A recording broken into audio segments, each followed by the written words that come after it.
Hi, hello and welcome from wherever you join me today. Yes, it's me again, Jim Black from the Three Hats Stage Media channel, providing entertaining content media for all the world's stages. This is a pause for thought edition where I review one of my favourite movies and see what messages we can take from it and how we can use those insights in today's busy lives. The movies I review all come from over the past several decades. Some you may know and some you may not. They come from a book or screenplay, have a great cast and a fantastic soundtrack. Today's movie is no exception. It's Tomorrowland A World Beyond from 2015, and as you can see from the lightbox, I've had to improvise again. The screenplay is by Brad Bird and Damon Lintonoff. It's got an all-star cast with George Clooney, who plays Frank Walker, Hugh Laurie, who plays Nix, Britt Robertson plays Casey Newton, and Raffi Cassidy plays Athena. And you may recognise her from Mr. Selfridge, which was a British TV drama some time ago. She played one of his daughters, Beatrice. The supporting cast is good. You've got Thomas Robinson, who plays the young Frank Walker. You've got Tim McGraw, who plays Casey's dad, and he's also one of my favourite country and western stars. And then you've got Keegan-Michael Key, who plays Hugo, and you may recognise his voice from Bob's Burgers. So I ask, is it right? Anything is possible and nothing is impossible. And which wolf would you follow? And how will you know? Let's get right into this movie review and find out. Another one of my favourite movies, and I've worked out that if you stack all the movies, DVDs and videos up in this room, it would fill it. Have you ever thought about Tomorrowland and the future? It's the same thing really. What are we doing today to make sure that future is better for us? Who are we listening to? Who are we following? Which paths are we taking? So many questions. But which is the right answer? We just don't know. We have to keep going and trying. As long as we have that possible and not impossible attitude, anything can be done. The wolves that you need to follow are the darkness and despair ones, or the light and hope. I know which one I want to go for, and it's not dark. Casey believes in that, and we see her throughout this movie trying to sort the future out. She's one of those that's on that journey, and she's going to do anything she can to get to where she wants to be. But let's see her journey and who stands in her way and who helps her. Let's look at the plot. So another great movie, but you wouldn't expect anything else from Disney.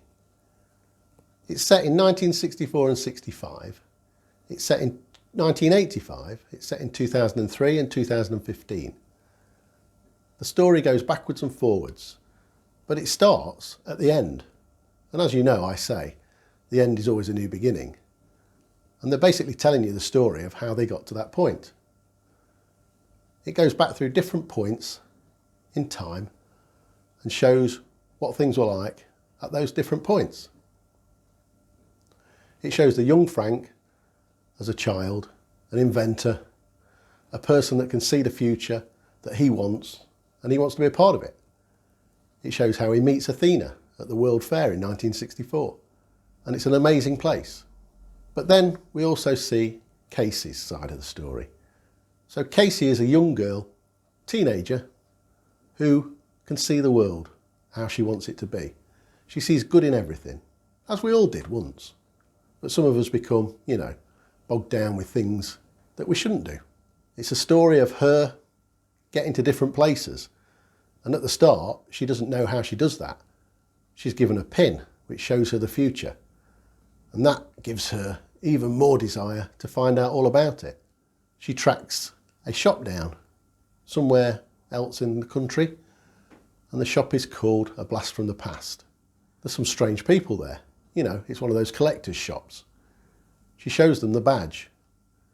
They want it bad, but they don't just want it, they want the person that delivered it. Of course, Casey doesn't know that at that point.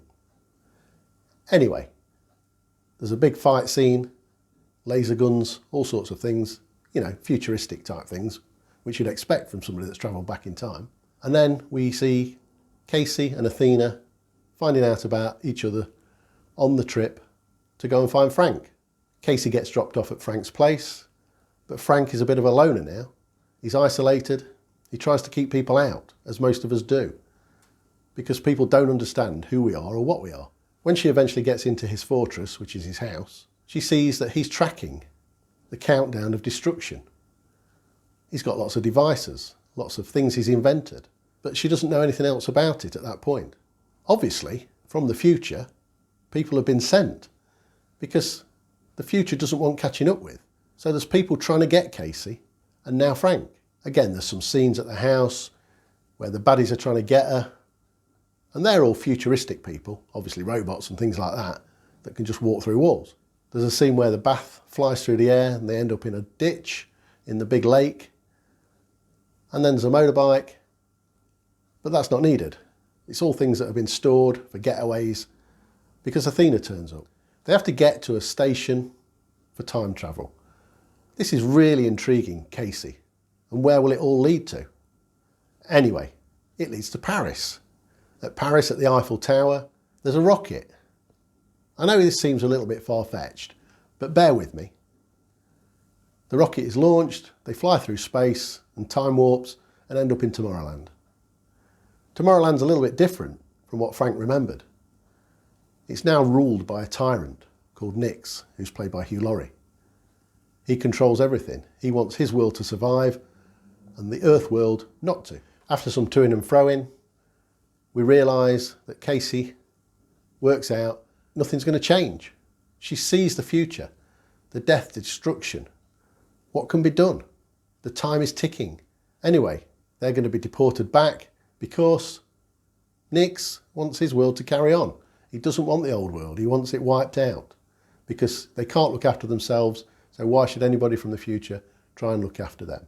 There's a great scene where Casey works out what it's all about because it's the wolf feeding you the wrong information. If you preach that enough, you'll believe it. It's easier to, after all. But is that right? Surely if you're preaching bad messages, you can also preach good ones. It follows, doesn't it? Anyway, as usual, I'm not going to spoil the end of the movie, only to say that the end is the new beginning and things work out pretty okay, but there are some sad bits as well. So there's always darkness and light. There's always negative and positive. Is everything possible and nothing impossible?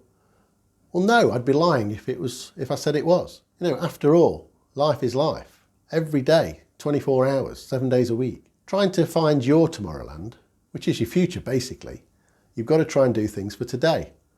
Easy for me to say? No.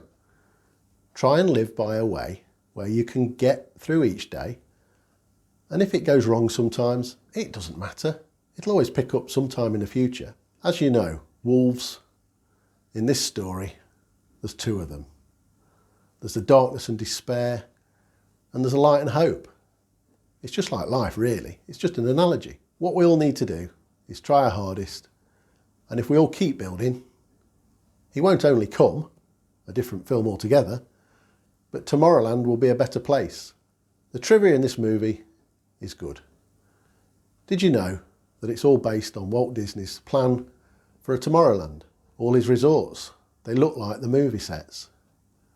And Epcot stands for Experimental Prototype City of Tomorrow. Another bit of trivia for you is the Blast from the Past, the store that Casey visits, is also the store that Marty McFly visits in Back to the Future.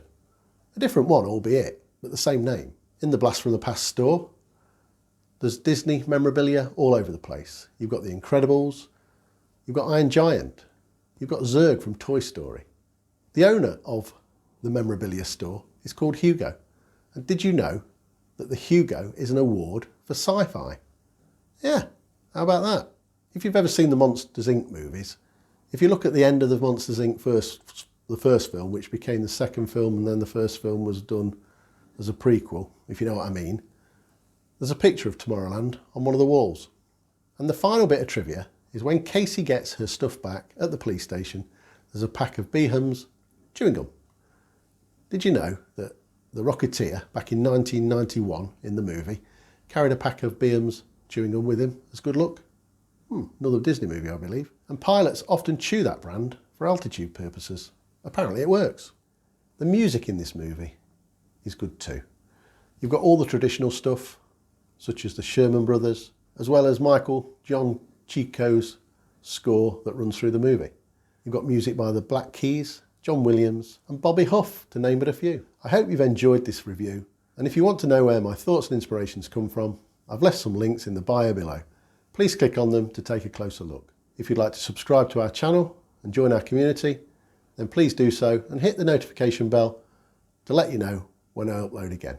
Comments are always welcome, and I'll do my best to get back to you as and when I can. And I've been Jim Black for the Three Hats Stage Media channel for this edition of Pause for Thought. See you again real soon.